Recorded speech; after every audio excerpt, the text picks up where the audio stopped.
Tonight on Reporting Scotland. No deal. The Scottish Government rejects an offer from Westminster on post-Brexit powers, despite Wales reaching agreement. 2 men are jailed for selling so-called legal highs in the first case of its kind here. They're nothing better than drug dealers that were openly proud of being what they class themselves as businessmen.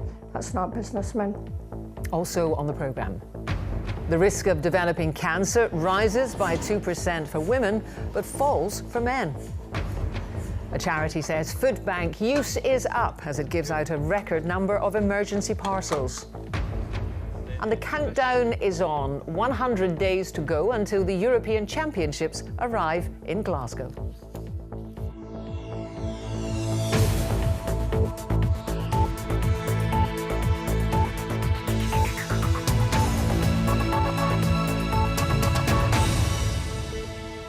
Good evening. The Scottish Government is tonight under renewed pressure to strike a deal over the return of devolved powers post-Brexit after Welsh ministers reached agreement with the UK Government.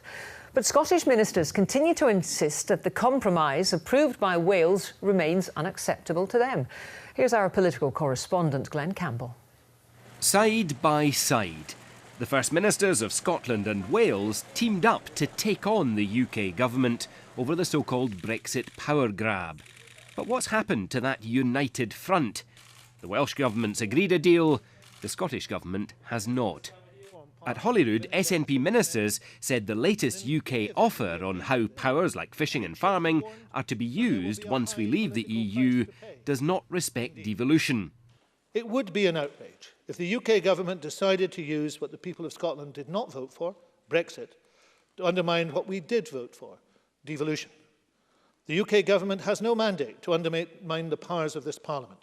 Opposition MSPs suggested Mr Russell was rejecting a deal despite his better judgment. Did the First Minister overrule the Minister on making a deal? Minister? No. The First Minister sought to soothe away any suggestion of a cabinet rift. Now they're all pals. The Conservatives said the SNP was isolated now that Labour in Wales has reached a deal. And that's echoed by UK ministers. I'm very disappointed and a bit frustrated that we haven't been able to reach agreement. There's been some very intense negotiations. I think the proposal that we put forward was a very fair one, and indeed the Welsh Assembly Government have accepted it. If Scottish ministers accept the current deal, they say Holyrood would be formally restricted from legislating in areas like farming and fishing for up to 7 years. But they say the same restrictions would not apply to UK ministers except on a voluntary basis. The First Minister has now written to the Prime Minister with alternative proposals. On the ferry from Mull on Monday, the Scottish Brexit Minister spoke with his Welsh counterpart. They've plotted their course together over many months. Now they've arrived at different destinations on EU departure talks with the UK. Glenn Campbell, Reporting Scotland. Well, in a moment, we'll be speaking to Brian Taylor, our political editor, who's at Holyrood. But first we go to Nick Eardley, who's at Westminster. Nick, how is this being seen there?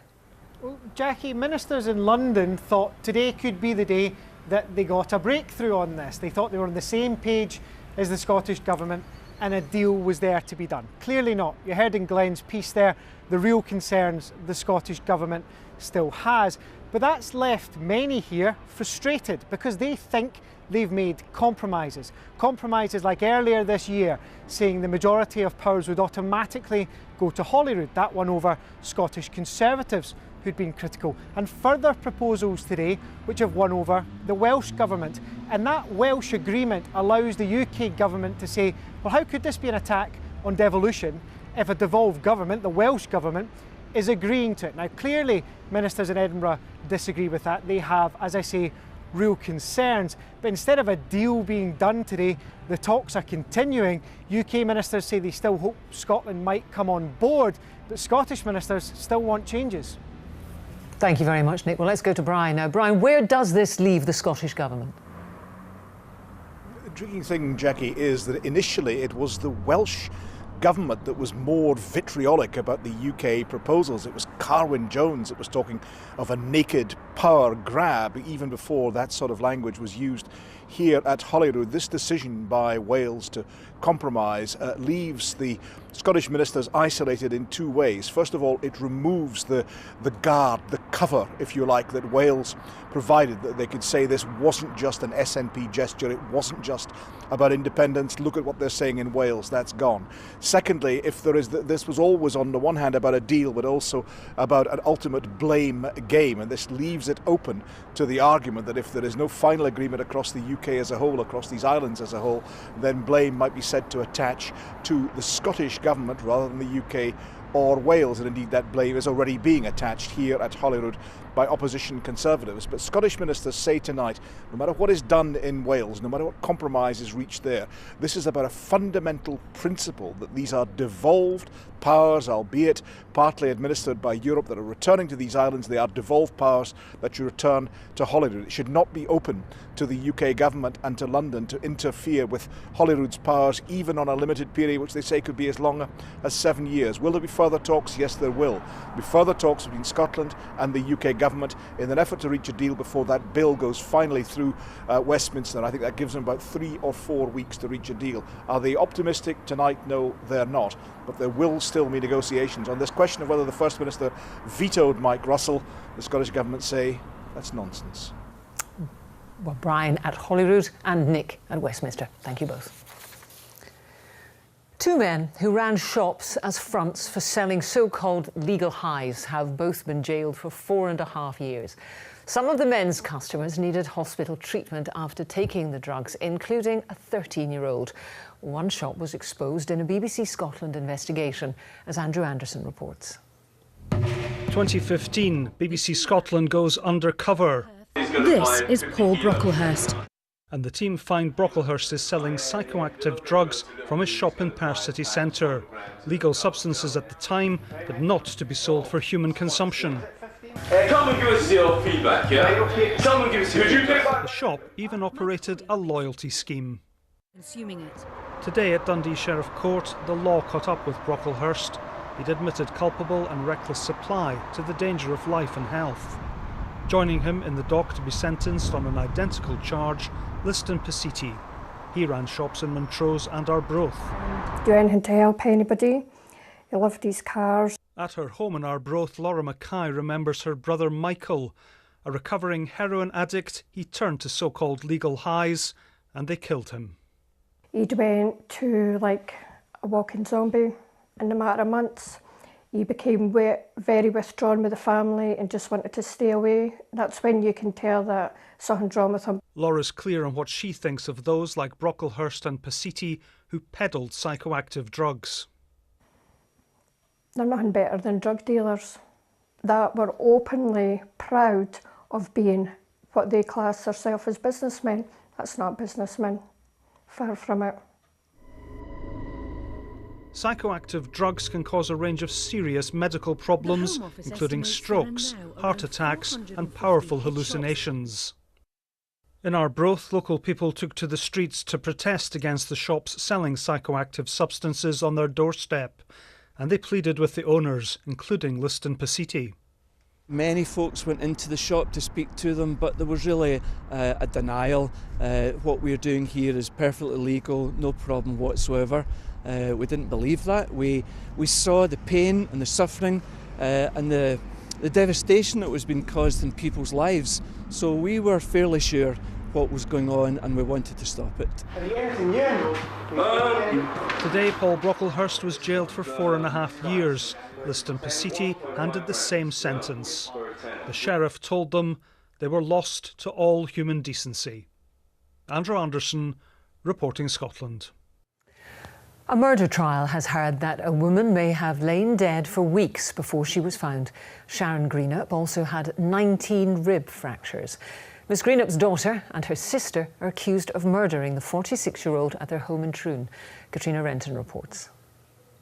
It was in this house in Troon where Sharon Greenup's badly decomposed body was found in November 2016.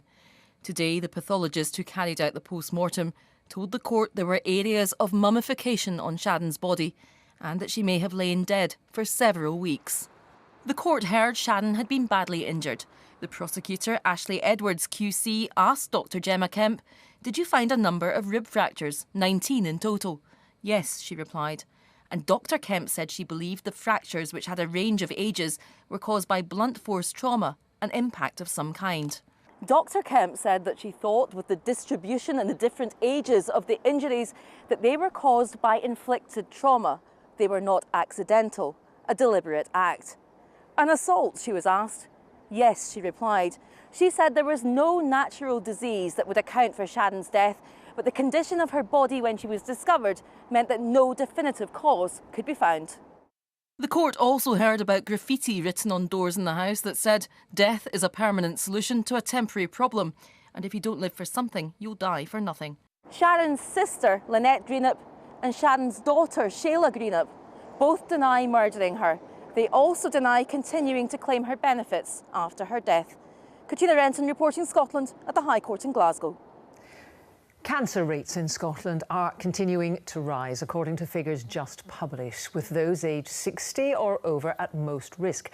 In 2016, just over 31,000 people were diagnosed with cancer. Men remain at greater risk, but the gap is narrowing. There was a 6% fall in the number of cases reported amongst men, while for women, a 2% rise in cancer diagnosis. Now, lung cancer remains the most common form of the disease here, but rates of liver cancer have increased for both men and women, and experts say this is a real concern. Well, I'm joined now by Dr. Tom Bird, who's a specialist in liver cancer at the Beatson Institute. Dr. Bird, before we begin to talk about liver cancer specifically, a fall in overall cancer rates for men, a rise for women. Can this be easily explained? So some of that rise in women is due to an increase in lung cancer particularly, and that's mainly because of the increasing uptake of smoking in the 1970s and 80s amongst women. And what about liver cancer? Now, there's been a 21% rise in liver cancer over the past 10 years. Now, for people of my generation, you think of liver disease, you think of liver cancer, you think of alcohol, but this isn't the case now. Well, alcohol is a cause of liver disease, as are viruses that infect the liver, but one of the major worries we now have is that the increasing rates of liver disease and liver cancer caused by obesity. And how does it work? How does obesity cause liver cancer? Okay, so obesity in the body causes fat deposition in the liver, and that fat in the liver drives inflammation, which can cause genetic changes leading to cancer, but also can suppress the way the immune system acts to remove early cancers. Now, you and people like you say you are very concerned about this, and you're calling for action from the government. You're calling for some sort of tax on junk food. But as you probably know, it's taken the government 9 years to get some minimum alcohol pricing. It's a very controversial subject. It is controversial, but I think Scotland has a reputation internationally of being progressive when it comes to healthcare policy, and we have an opportunity here, both through education but also through political intervention, to maybe make a big difference to people's lives, how healthy they are, and to impact on cancer development as well. And finally and briefly, if you would, if nothing is done, what's your forecast? So liver cancer rates have continued to rise, and we in the National Liver Transplant Unit in Edinburgh have seen a rise in transplant rates for liver cancer of 7 times over the last 15 years. So if we don't do anything, we're going to have an increasing problem and more people will die. And we have an opportunity to prevent and reverse this disease, so we should really act now. Dr. Bird, thank you very much for joining us this evening. Former residents of a children's care home in Aberdeen have been describing a catalogue of abuse they claim to have suffered at the hands of nuns. The evidence was given to the Child Abuse Inquiry in Edinburgh, which began hearing evidence about homes run by the Sisters of Nazareth. Stephen Godden reports. It's more than 60 years since Jim Buckley arrived in Aberdeen from Glasgow, a young boy whose mother had just died, put in the care of the Sisters of Nazareth. Identified by a number, straight away, Jim says, his suffering began. We were treated as the scum of the earth. I don't know why. I mean, I never understood that at the time, because I didn't know I was a Glaswegian. I was a wee kid, you know. And why we were treated like that and told you were worthless night after night after night, you begin to believe it. Jim Buckley's evidence came as the child abuse inquiry entered a new phase, focusing on homes run by this Catholic order in Aberdeen, Glasgow, Edinburgh and Kilmarnock. After trawling through the records connected to the Sisters of Nazareth, police discovered more than 300 complaints made against nuns, the earliest dating back to the 1930s. Behind these walls, the inquiry heard claims of beatings, force-feeding, children being locked in dark cupboards and ritually punished when they wet the bed. Well, we're treated as young criminals, and that's the only way I can really explain it. And the psychological damage I've highlighted, I'm very fortunate, as is my brothers, that we survived that. We managed, probably because we had each other. Today, those representing the Sisters of Nazareth repeated an apology to anyone abused in their care, at an inquiry Jim Buckley had campaigned for 2 decades. What happened to me I'll never forget, and I'll never forgive. At least we're getting somewhere. We're getting somewhere. And that's the important thing for people behind us, people who are suffering to this day. Stephen Gordon, reporting Scotland, Edinburgh. A 41-year-old man has been arrested in connection with the death of Julie Riley, who was reported missing in February. Police said yesterday they were treating 47-year-old Miss Riley from Govan's death as murder. They were appealing for information about 2 suitcases they say may contain evidence about what happened. A human bone was found in a neighbour's driveway at the weekend. Detectives are continuing inquiries after shots were fired at a house in the East End of Glasgow.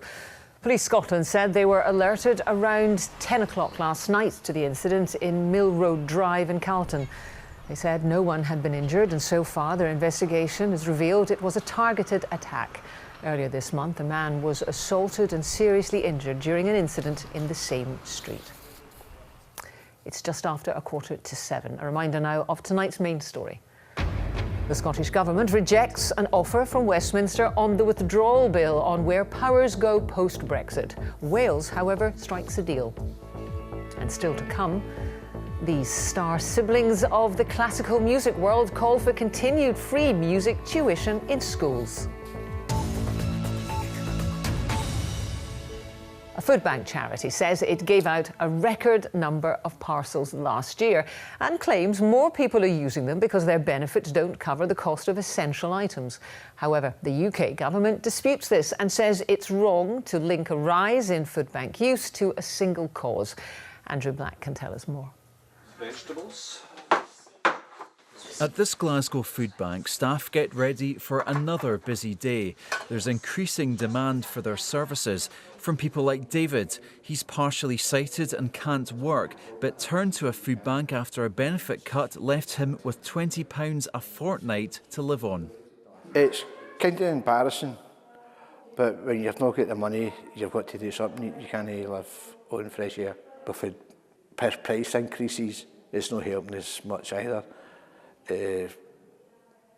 Interest rates and things like that, my money going on to this, rents went up, that's went up, that's went up, so it's just a vicious circle. Elsewhere in Glasgow, these 2 students are offering extra help for food bank users. They've come up with a recipe book based on ingredients found in food bank parcels. The people that come in, they don't realise that they can make meals out of what they're given. So instead of just having a tin of soup, we've suggested things like putting it into a pasta bake and making a big meal out of that. And according to the Trussell Trust, demand for that kind of help is growing. The charity says more than 170,000 food parcels were handed out at its 52 food banks last year. That's up 17% from the year before. One of the biggest issues has been the change onto universal credit, and I'm in no way a benefits advisor or know everything about it. But I do know that actually asking somebody to wait between 5 and 7 weeks before you get your first lot of money surely has to be seen as immoral and inhumane. But the Department of Work and Pensions says there's no single cause for rising food bank use. A spokeswoman said since 2010, 1 million people have been lifted out of absolute poverty and employment is at a record high with over 3.2 million more people in work. The UK government says it's spending £90 billion a year on welfare support. Meanwhile, food bank providers don't see demand for their services falling anytime soon. Andrew Black, Reporting Scotland, Glasgow. The family of Inverness man Liam Colgan, whose body was recovered from a Hamburg river yesterday, say his death appears to have been a tragic accident. They've described the 29-year-old who went missing during his brother's stag weekend in February as a much-loved family member and friend. The family also thanked the public for their support. A group opposed to Aberdeen Football Club's move to a new stadium on the outskirts of the city says it intends to launch a judicial review of the decision. The club has now been granted full planning permission for the development at Kingsford. The No Kingsford Stadium group says it expects to launch a legal challenge in the coming weeks. The club wants to start work on the project in the summer. Well, talking of summer, it's 100 days to the biggest multi-sports event to be held in Glasgow since the Commonwealth Games. Over 3,000 athletes from 52 countries will take part in the first ever European Games. And as David Curry reports, it's not just sportsmen and women who are vying for places. He was one of the stars of Glasgow 2014. Ross Murdoch's gold in the pool, even taking him by surprise. And can you believe it? It is gold to Scotland, but it is not the person that we thought. It's gold to Ross Murdoch. After winning silver at the 2018 Commonwealth Games on the Gold Coast, Murdoch's getting ready to go for Glasgow gold again. I mean, to do it again, that would just be probably the ultimate. You know, that it was, and sort of all the highlights of my career so far, I think winning the gold medal in Glasgow the last time, that was probably the highlight to date. You know, I don't think anything so far has touched that. And you know, to do it again, that would mean the world to me, yeah. As the championships draw nearer, organisers say interest is growing. We're delighted with how ticket sales are going. We've seen a massive jump after the Gold Coast 2018 Commonwealth Games, as we'd expect. And we know that people in Glasgow and Scotland love to come to sport events, so we're really confident that ticket sales will be very strong. It's not just athletes who are vying for places at the Games. Remember the Clydesiders, the army of volunteers who helped make Glasgow 2014? Well, Glasgow 2018 needs more than 3,000 helpers. 10,000 have applied. A large part of why I wanted to volunteer was because of the Commonwealth Games. I was a bit too young to volunteer when it was on because I was only 14, but I just wanted to be part of the community spirit, and although I got to see it, I think being part of it is a whole different thing. You won't see this at the Glasgow 2018 European Championships. Aquatics very much part of the programme, but snorkelling isn't. David Curry, Reporting Scotland, Glasgow. Now, they've performed at the Brits and the BAFTAs, and they've topped the classical music charts. But Scott's sisters, Laura and Sarah Ayoub, say they wouldn't be where they are today without free music lessons at school. They've joined other stars of the music world to call on councils to halt cuts to music services. Our arts correspondent Pauline McLean reports.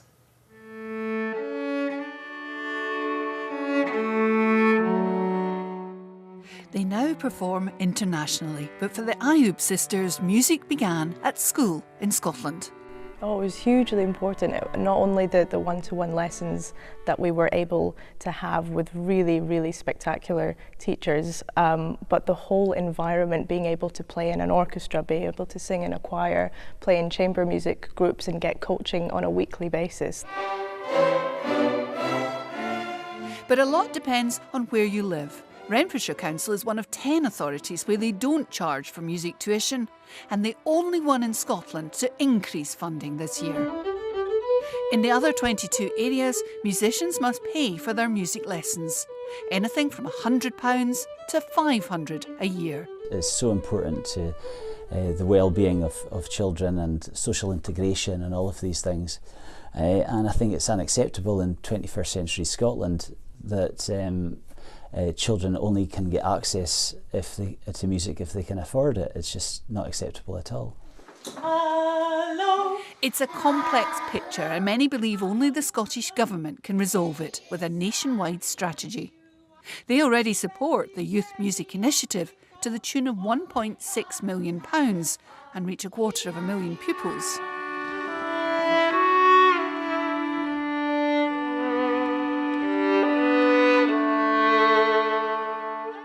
But for many, that's not enough. And there's more to lose than the next generation of musicians. There are colleagues that I went to school with who are now the best dentists, doctors, entrepreneurs, lawyers, and they went through all the grade systems, the festivals, the competitions and the lessons. I firmly believe that musical education enhances your life all rounded, and you don't have to become a musician to feel the benefits. Polly McLean, reporting Scotland. From that sound of serenity to the weather.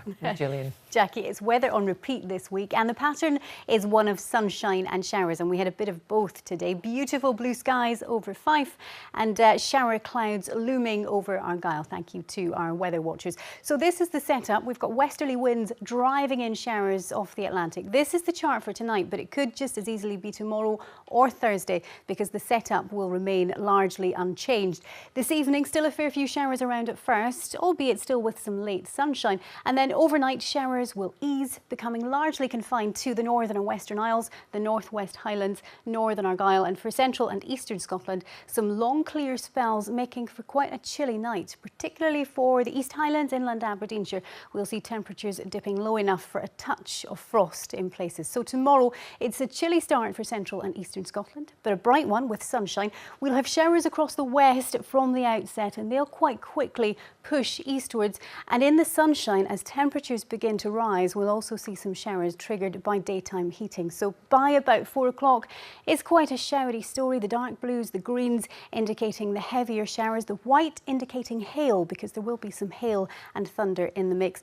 But there will be some decent spells of sunshine in between as well. Generally moderate west-southwesterly winds tomorrow, but especially gusty winds if you're caught in one of those showers. We could see gusts of 40 miles an hour or so.